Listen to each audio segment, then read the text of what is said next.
अस्सलाम वालेकुम व्यूअर्स, मैं हूं आपका इंस्ट्रक्टर शाजिब कमाल फ्रॉम onlineustaad.com। जावास्क्रिप्ट में खुशामदीद। गुज़िश्ता क्लासेस में हम इफ़ के मुतालिक तो बात कर ही चुके हैं और मुख्तलिफ ऑपरेटर्स जो कि इफ़ के साथ इस्तेमाल होते हैं जिनमें हमने बात की। इस क्लास में हम इफ़ के साथ इफ़ की कंडीशन कंप्लीट होने की इनकम्प्लीट होने की सूरत में जो आप एक चॉइस देते हैं। मिसाल के तौर पर वही बात मैं दोबारा करूँगा कि मैंने आरिफ़ को भेजा और आरिफ़ के घर मैंने आपको भेजा और आपसे कहा कि आरिफ़ मिले तो उसको बुक दे देना, और अगर ना मिले तो मैंने कुछ नहीं बताया तो आप परेशान। अगर ना मिले आरिफ़ तो मैंने आपको फिर कमांड दे देनी है कि फिर आप उसकी फैमिली मेम्बर्स को दे दें या कुछ भी करें, ऐसा कुछ कर लें। तो मैं आपको दिखाता हूँ फिर क्या होगा। मिसाल के तौर पर यह आ गया। अब यहाँ मैं लिख लेता हूँ अगर ये दोनों बराबर हों वैल्यूज़ तो मतलब हमारी कंडीशन ट्रू हो गई ना। हमारी कंडीशन ट्रू हो जाए हमारी तो give the book to Arif, ठीक है ना। उसके बाद अगर कंडीशन ट्रू नहीं हो तो क्या किया जाए, फिर एल्स, जहाँ आपका ये ब्लॉक ख़त्म हो रहा है ना ये करली ब्रेसेस का, यहाँ पे आप एल्स लिख देंगे। एल्स में कोई वो नहीं होगी, आपके पास कोई कमांड नहीं होगी, कोई कंडीशन नहीं होगी, डायरेक्टली आप करली ब्रेसेस डालेंगे और इसमें एल्स में लिख देंगे आप जो दिल चाहे अलर्ट। फिर उसके बाद इधर आपने लिख लिया मिसाल के तौर पर give book to its family members, ठीक है। इस तरीके से इसको डिस्प्ले में देखते हैं, रिफ़्रेश देखें give the book to Arif. और अगर इधर कंडीशन हमारी चेंज हो जाती है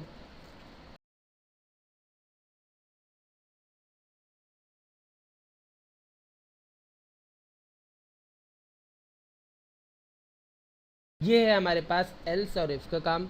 आई होप कि आपको ये बहुत आसानी से समझ में आ गया होगा। लेकिन अगर मैं कहता हूँ अगर आरिफ ना मिले तो उसके बड़े भाई को दे दो, उसका बड़ा भाई भी ना मिले तो छोटे भाई को दे दो। इस तरीके से आप किस तरह करेंगे, अब आप एल्स को ख़त्म कर देंगे फिल वक्त।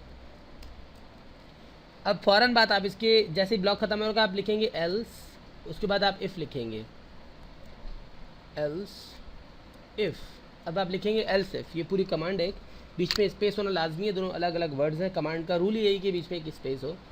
उसके बाद इसके अंदर आप कंडीशन देंगे, ठीक है ना।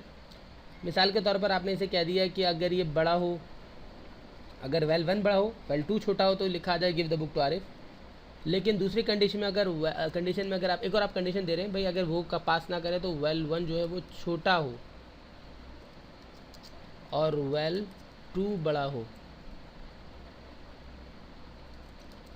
वेल 2 बड़ा हो तो ये कंडीशन चल जाए alert give the book to its big brother, ठीक है ना। और अगर आप कहते हैं भाई ये भी ट्रू ना हो, पहले से वो डिस्प्ले देख लेते हैं ताकि ना क्या रिजल्ट आ रहा है हमारे पास वो चेक कर लेते हैं। रिफ्रेश, ये नथिंग, इट मीन्स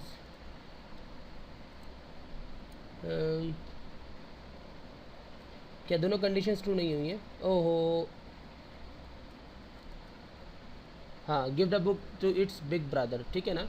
अच्छा, क्यों बिग ब्रदर को देने का क्यों बोल रहा है, मैंने कहा कि अगर वेल 1 बड़ा हो वेल 2 छोटा हो तो आरिफ को बुक दी जाए। अगर वेल 1 छोटा हो और नहीं वेल 1 बड़ा हो वेल 2 छोटा हो तो आरिफ को बुक दी जाए। और अगर वेल 1 छोटा हो और वेल 2 बड़ा हो तो आरिफ के भाई को बुक दी जाए। वेल 2 बड़ा है वेल 1 छोटा है, वेल 1 छोटा है वेल 2 बड़ा है तो इसलिए आरिफ के भाई को। लेकिन अगर एक तीसरी कंडीशन आप और लगा देते हैं, फिर आपने एल्स इफ़ का इजाफा किया, एल्स इफ़, या आप एल्स इफ़ जितने चाहे उतने लगा सकते हैं। एक और आपने कंडीशन दे दी और यहाँ पर आपने लिख दिया कि भाई अगर जो है val 1 is equals to val 2, अगर दोनों बराबर हो वेल 1 वेल 2 दोनों बराबर हो तो अलर्ट, ठीक है ना, give the book to its mother, ठीक है। उसके बाद इसका मैं डिस्प्ले चेक करता हूँ, refresh give the books to its big brother. इधर मैंने इसको 20 कर दिया, अब रिजल्ट में आएगा give the book to its mother. ये आपने तीसरा एल्स चला दिया। फिर मैं आगे कहता हूँ अगर इनमें से कुछ भी ना हो, इनमें से कुछ भी ना हो तो क्या हो, एल्स, सिर्फ एल्स चल जाए, सादा से एक ब्लॉक चला दिया एल्स, इसको अलर्ट। सादा से ब्लॉक में क्या है, एल्स में क्या है, कोई कंडीशन नहीं आती है, मतलब फिर जो भी आए फिर भाड़ में जाए, मतलब आपने बस कह दिया बस सीधा सीधा, बस ये आप इससे जान छुड़ाएं। आपने इधर लिख दिया अलर्ट में डू वट एवर